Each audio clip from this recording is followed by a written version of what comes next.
Week 4, Entity Relationship Modeling. Course Objectives. In this presentation, you will learn how to examine how relationships between entities are defined, refined, and incorporated into the database design process.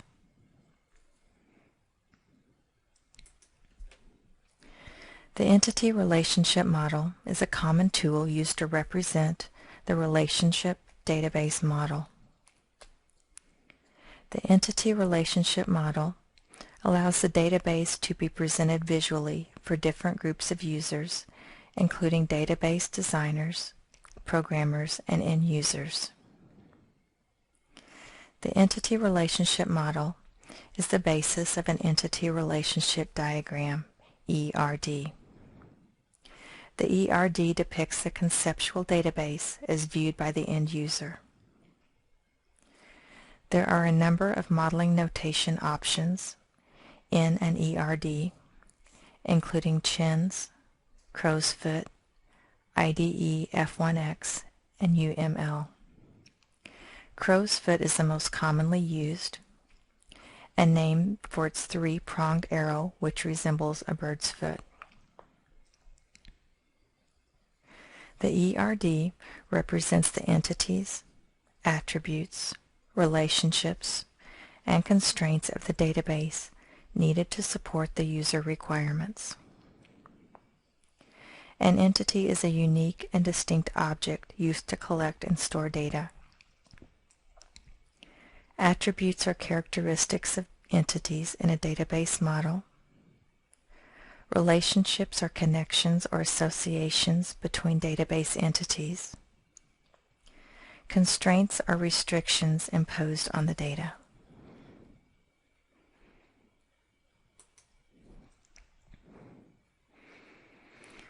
Database design is a repetitive process.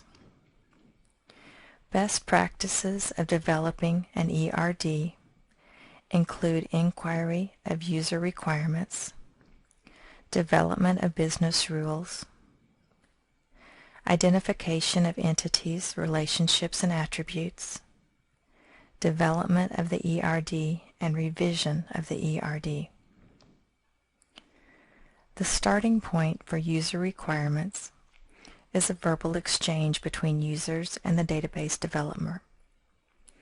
Users will describe how the database system will be used. Business forms and reports will be examined. The current software system, if any, will be reviewed. Business rules will be developed and documented.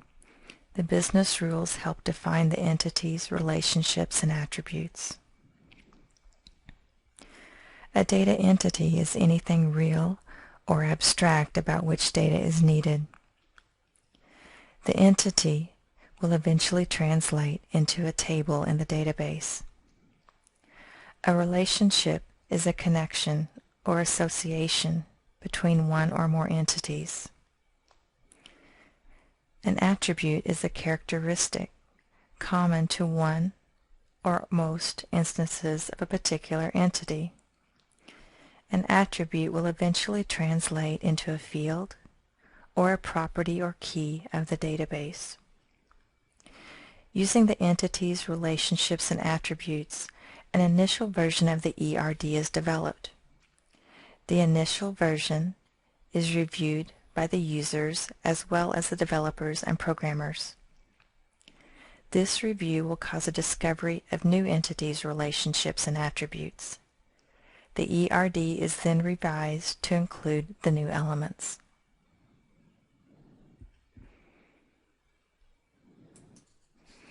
The entity is an integral part of the relational database model. An entity is the collection of similar objects, which may eventually translate into a database table.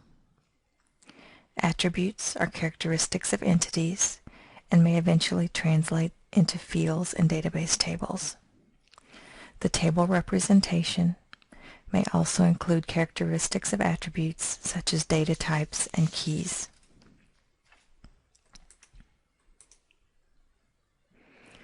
Crow's Foot is the most commonly used modeling notation in an entity relationship diagram. It's named for its three-pronged arrow, which resembles a bird's foot. A one-to-many relationship between a customer's table and an orders table is represented with a crow's foot toward the many side, the order side of the relationship.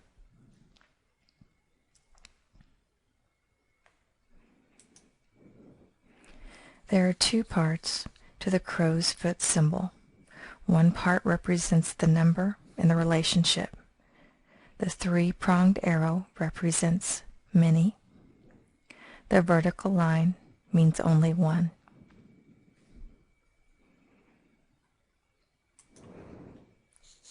The second part of the symbol represents if participation in the relationship is optional or mandatory. A circle would mean the relationship is optional, while a vertical line means the relationship is mandatory.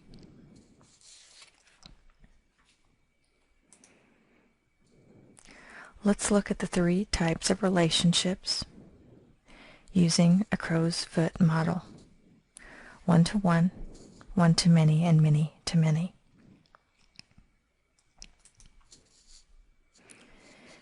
In the one-to-one relationship, each row of one table is associated with exactly one row in another table. The number of rows in each table will be the same. The one-to-one relationship is rarely used because the tables can be merged into one larger table to achieve the same result. The benefit of the one-to-one relationship is to improve performance in the database. If a query is performed on the whole table, a one-to-one relationship permits a smaller table and results in quicker query performance. Note there are two vertical lines on each side of this relationship. Two vertical lines next to the customer's table and two vertical lines next to the customer tax table. They mean that the relationship is mandatory and there is only one in the relationship on both sides of this relationship. In this example, all of the customers for the business are stored in the customer's table, and all of the customer tax information is stored in the customer tax table.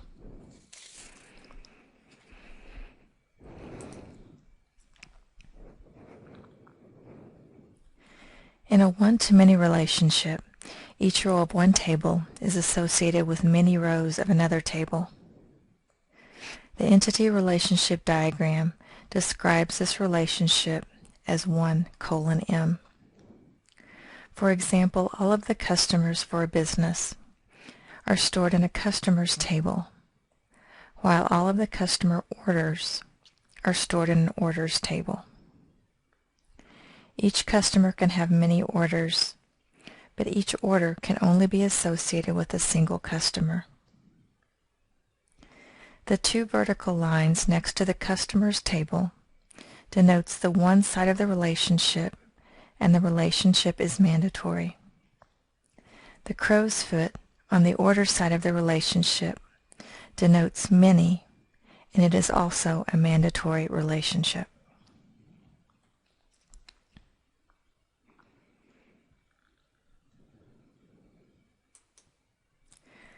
The many-to-many relationship is an indirect relationship requiring a third table called a mapping table. The entity relationship diagram describes this relationship as M:(n). One or more rows in one table are associated with 0, 1, or more rows in another table through the mapping table. For example, all customers for a business are stored in the customer's table.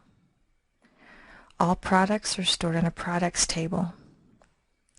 Each customer will have many products, and each product can be assigned to many customers. Note the crow's foot on each side of the relationship. The crow's foot on each side denotes many, and both relationships are mandatory.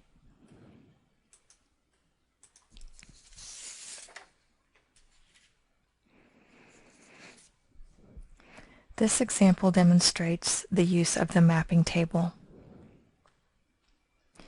In this many-to-many relationship between student and class, there is an indirect relationship requiring a third table, the mapping table, named enroll. The entity relationship diagram describes this relationship as M:(n), a many-to-many relationship.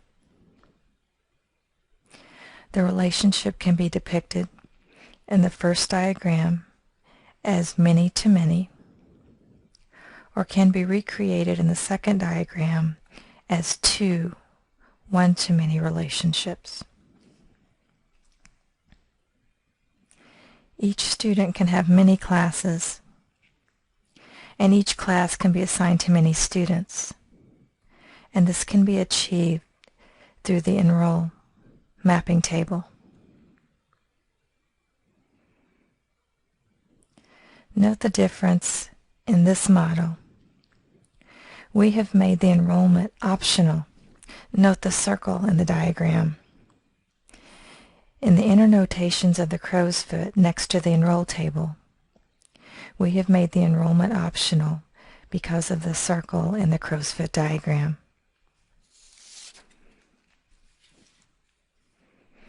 Here is an example of an entity relationship diagram. Note the one-to-many relationship between school and department. The vertical line means the many side is mandatory. The crow's foot means many. Note the one-to-many relationship between professor and school. The circle means the one side is optional. The vertical means only one. Because the many side is optional, the number in the relationship may also be 0. Another important element in the entity relationship diagram: constraints or restrictions imposed upon the data. Constraints include making data mandatory and requiring unique values. Constraints also include establishment of the primary key and indexes. The primary key is an attribute that uniquely identifies a table. Establishing attributes as indexes will improve the performance of queries. Fields that may be used frequently as search fields can be selected as index constraints. Selecting keys is an important consideration in database modeling and design. A primary key is a field that uniquely identifies a table and establishes the relationship between the tables. The primary key is noted by the abbreviation of PK. A foreign key is used in a relationship between tables. A foreign key is a primary key in another table. Foreign keys are noted by the abbreviation FK.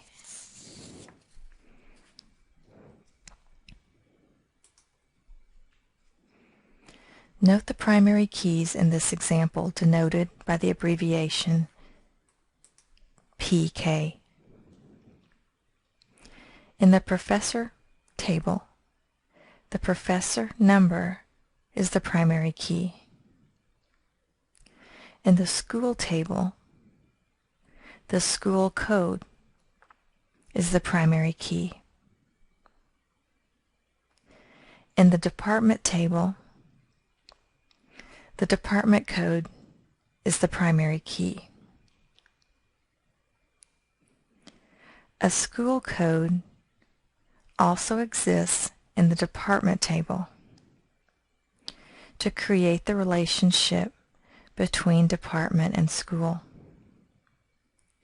The school code in the department table is a foreign key. It is denoted by FK1. Additional foreign keys would be numbered accordingly, FK2, FK3, and so on.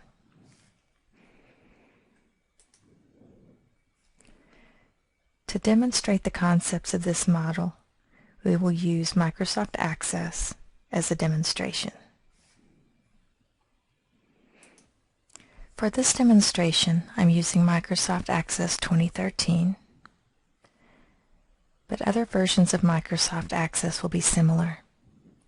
I have a database with several tables. This is a database for a college. I'm going to open my class table by double-clicking on Class. And next I'm going to go to Design View of my class table by clicking on the Design View button on the toolbar. Notice that class code is the primary key of this table. I also have two foreign keys. Course code is a foreign key to course, this table, and professor number is a foreign key to the professor table, this table. From here I'm going to go to my relationships so you can see the relationships of these tables. The primary keys are denoted by the key symbol.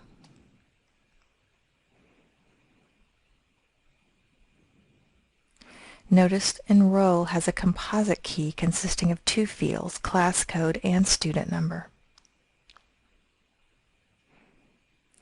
The relationship between student and enroll is a one-to-many relationship. By double-clicking on the relationship, you can learn more about the relationship. The relationship between employee and professor is a one-to-one relationship.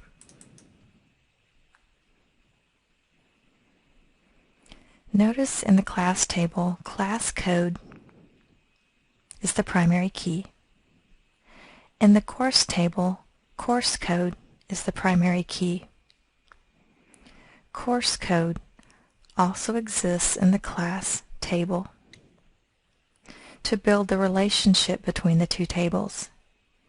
Therefore, course code is a foreign key in the class table.